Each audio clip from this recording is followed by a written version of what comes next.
Chess.com just announced a brand new chess engine, Torch. It is already ranked #2 in Chess.com's computer chess championship, and it has been rapidly gaining elo. The team behind it aspires to challenge Stockfish for the #1 computer chess engine ranking. Torch has been built from the ground up by some of the best in computer chess, including Andrew Grant, who programmed Ethereal, and team members from Koivisto, Berserk, and Dragon, with advice from the legendary Larry Kaufman and Mark Leffler of Team Komodo. Each of these engines has been in the top 10, with Komodo and Dragon being ranked at #1 or #2 at points. So the pedigree here is impressive. Having been tested in Chess.com's computer chess championship, which favors CPU engines and bullet time controls, Torch will soon be shared with other third parties who will be able to test it in more time controls and on different hardware. In time, it will also be available in Chess.com's analysis features. Enthusiasts of computer chess should be excited to see a new engine on the scene. Future battles against Leela and Stockfish should lead to lots of thrilling games to enjoy. A number of exciting annotated games have already been published in the announcement article, and many more are available at chess.com/ccc, where Torch has been competing under the moniker Mystery. Here is one of our favorite games, a victory against Leela. The game begins pawn to e4 and e6. We have a French defense. Now we get d4, d5, e5, the advanced French defense, pawn to c5, c3, knight c6, knight f3, bishop e7, bishop d3, pawn to a6, castles b5, and now bishop e3, c4. So these are the first 8 moves of the game. Now, it is important to understand something about computer chess games. The openings are pre-selected for computer chess games to give really interesting positions. Basically, if you let computer chess engines pick the moves that they consider best the whole time, then they'll play a lot of Berlin defenses and you'll see more draws. Instead, we give them really interesting positions and they will play the same position once with white and once with black. This is called a game pair. And so it's not just about winning one game, because if you lose the game when you have the defensive side, that's just a wash. You want to win the game pair, which means drawing when you have the worst position and winning when you have the better position. In this particular case, Torch managed to win the game pair against Leela. It drew the position with black, and as we'll see, it wins this position with white. So after c4, we see bishop c2, bishop d7, pawn to h3, and now a dramatic move from Leela. Pawn to f5.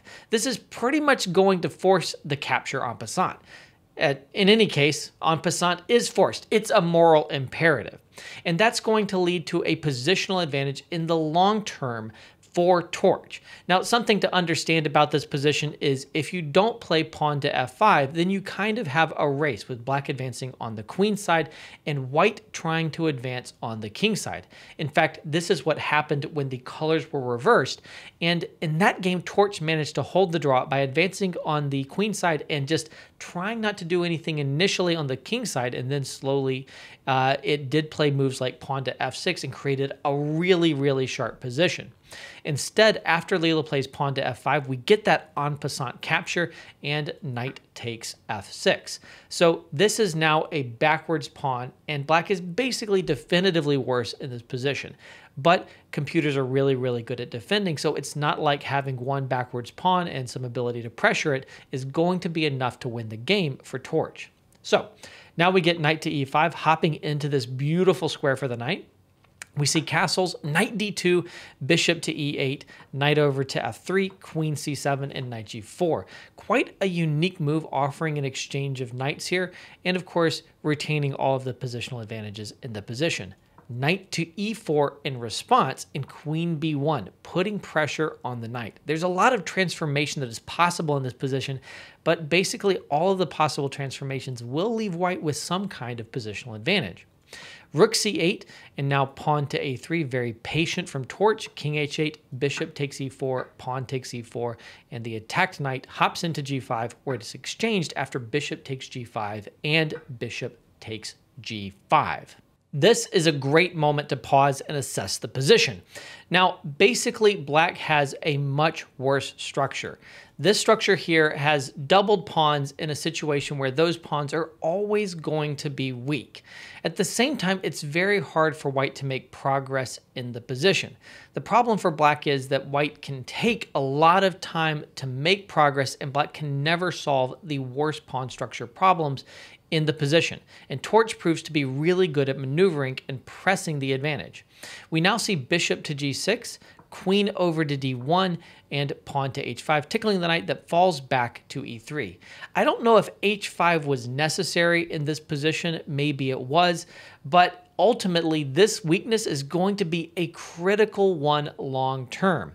And in fact, I think the story of this game is really about the pawn weaknesses, where you can never fix these pawn weaknesses once you create them, and torch is going to needle and needle and needle and find ways to create just a little bit more pressure with each move until eventually Leela cannot hold on.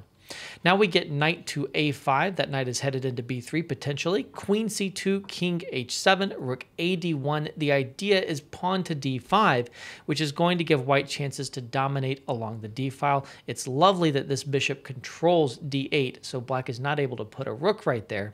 Instead, at this point, Leela says, hey, if you're going to play d5, I'm actually just going to open the d file anyway myself. Pawn to e5, and now a trade. The queen hops into e5, rook d5, pushing the queen back, and now queen e8, rook d6. So the rook is very beautiful.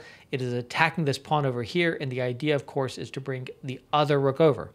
Now, black can defend passively here. For example, a move like rook c6, at which point white would probably play rook d1 and eventually queen d2, and white just dominates this d file, and the pressure is very intense.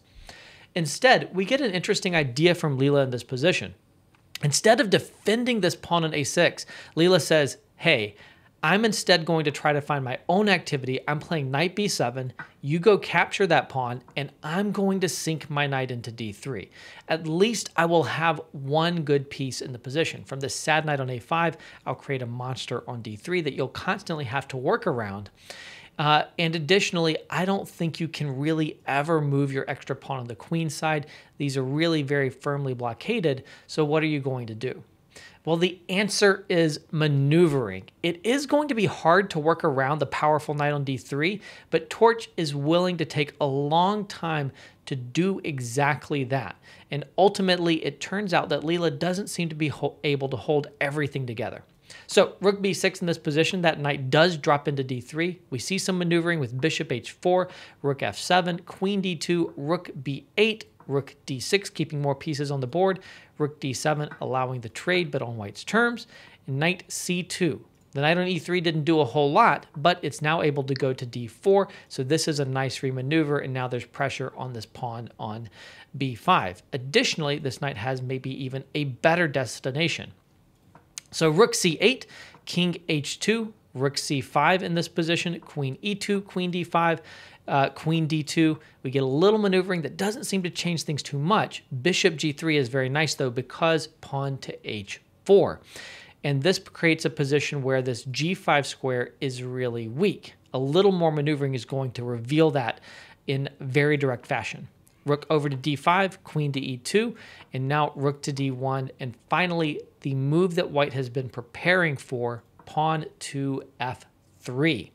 So this is going to remove this pawn on e4. It's going to open lines that are going to allow white's heavy pieces to invade the black position, and most importantly and immediately, after the exchange of pawns, this knight, which was nice on d4, is going to a square where it is going to be amazing. g5. This is a huge outpost for this knight, and it creates all kinds of tactical and mating problems for the black king. So from this position, we see queen e8, knight g5 check, king g8, and some maneuvering from the heavy pieces, queen f3 tickling the rook. The rook falls back, and now rook over to f1. The rook is on an open file. Queen e3, and now queen to b6, attacking the bishop. The queen steps up to c6, offering a queen trade, and now queen over to a7, putting pressure along the 7th rank. Even ideas like rook f7 are in the air potentially. So rook to a8, trying to get that queen out of there, but this is definitively the losing move. I don't think that black can even hold on with queen d5 instead of rook a8, but that is the better move in this position. And after queen e7, white is again threatening moves like even rook f7 and also simply knight to e6 in this position, and knight e6 would be crushing. So black is basically forced to play rook e8. And this is the moment to pause your video and try to figure out what white played in this position. It is not often that in computer chess games you see brilliant moves. Both of the computers are so strong that it is just uncommon to see simple tactics, but here you do get a brilliant move. Rook to f8 check. It's a very, very nice tactical idea, and the point is that after rook takes f8, there is knight to e6. And the knight simply threatens queen takes g7, or the knight supports the queen in threatening queen takes g7. Now, how is black to defend against that threat? There's really only two moves that are available. Bishop f7 here just allows queen takes f8 check, and then queen takes g7, so that didn't help very much. And it might look like rook f7 is a better idea, but after rook f7, queen d8 check, when the king goes to h7, you have knight g5 check. I told you the knight on g5 was an absolute monster, and after king up, this is simply mate. As a result, after rook f8 check, rook takes f8, knight to e6, there is no better move in this position than queen takes e6 and queen takes e6 check. In this position, black didn't lose that much extra material. Keep in mind that black was already down a pawn, and now black has had to surrender the queen for a knight and a rook. But realistically, at the top level, this is enough to win the game. In the Computer Chess Championship, the engines always play it out to checkmate, but from here, it is just a matter of technique, and Torch shows excellent technique. I will zip through it quickly. Here we see king h7, b4, a nice idea, and again, en passant, is a moral imperative. Pawn takes b3 and queen takes b3, rook f5, bishop c7, rook f7, bishop b6, rook f4, and queen takes b5. Once this b5 pawn falls, black will be able to create some counterplay on the king side, but this pawn is the most important thing, and it's charging up the board.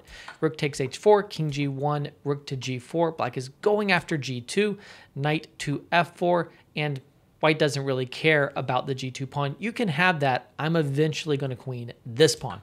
Knight d3 check and king g1, knight f4 again. We get a little repetition, but eventually Torch is saying, no, of course I'm not repeating. Knight f4. Do watch out for this. A human might drop this, but not a chess engine. So queen d7 and then bishop to e4, king f2, knight takes g2, and the pawn is rolling. Black is not going to be fast enough over here, and these pieces are not in coordination to checkmate. So knight h4, a5, knight f5, and a6. That pawn moves up the board, a7, h3. And what would you play here? Actually, this is another good moment to pause your video. There is only one winning move, but it's thoroughly winning. Queen takes f5 check. Very nice. You simply eliminate the knight, and after the bishop recaptures, the bishop is no longer on the long diagonal. So pawn queen here on a8, and it's a mopping up operation from here on out. The h2 pawn is going to fall in time, and then the queen and bishop simply outmaneuver black's bishop and rook in this position, and ultimately we do see checkmate here when the queen and bishop hunt the king down on the h-file. So I hope that you've enjoyed this game. Be sure to also check out the other games by Torch in the announcement article. We will have a link in the description to that announcement article, and we will have more games from Torch. You'll be able to see it battling against other chess engines. Let us know what you think, and if you're interested in other computer chess videos, be sure to check out the videos that are popping up on your screen right now.